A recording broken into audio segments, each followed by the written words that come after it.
Welcome to Your Daily Writing Habit, episode number 850.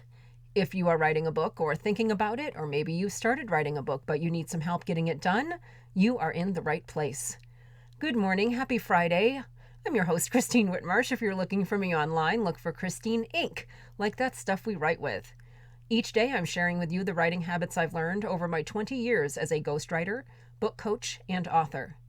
I have found that 3 things in particular have a huge impact on your success as an author, and they can even turn someone who barely sees themselves as a writer into a published book author. Those 3 things are writing fundamentals, productivity, and mindset habits. Here's today's very brief quote. "How did it get so late so soon?"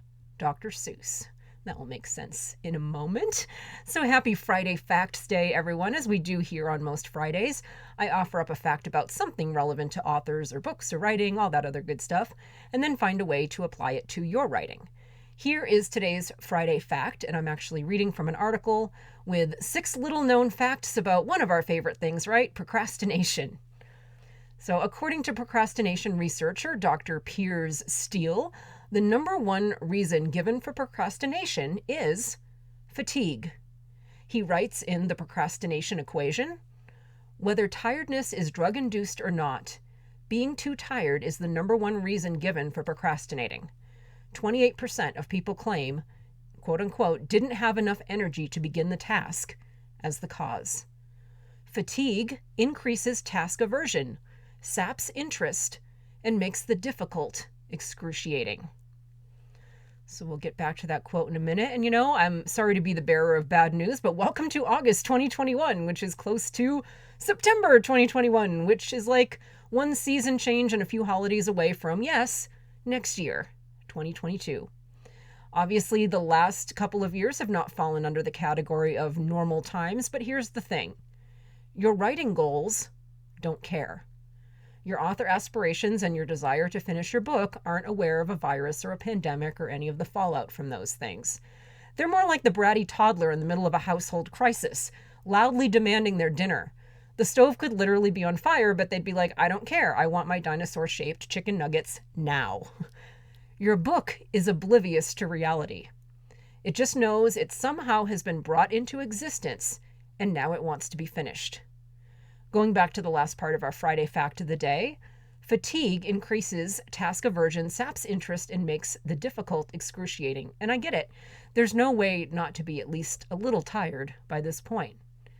Regular life is already tiring. Extraordinary times can be exhausting. So please pace yourself, practice good self-care, mental health, all that.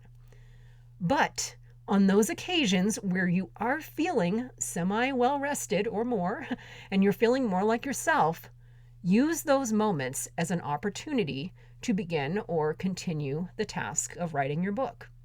And see it not as a task, but as a giant ball of light and energy that you can get to tap into as part of the creative process.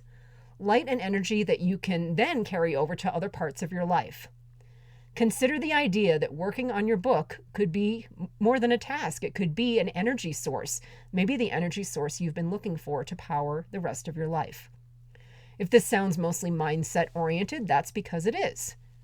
How you see writing a book, whether you have time to do it, why you're doing it, your excuses to quit doing it or never do it in the first place, and whether you're willing to still be asking yourself these questions next year at this time, is very much in your mind.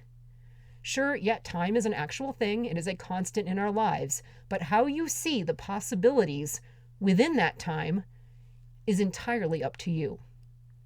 The extraordinary might well be our new normal for a while. Extraordinary circumstances, extraordinary life events, which means that fitting your book into your life might take more work. It might take more power naps, which I'm personally a huge fan of. My advice is don't wait too long to find a way to finish your book, or to start your book for some of you. Time is a constant, but it's also a finite one. Thank you for joining me here on Your Daily Writing Habit, where I am helping you write and finish writing an awesome book. And please drop by my Inc. Authors group and let us know how we can support you in doing that. I always put the link in the show notes, and of course I'll also put the link to today's Friday Fact article in the show notes as well. Until tomorrow, happy writing.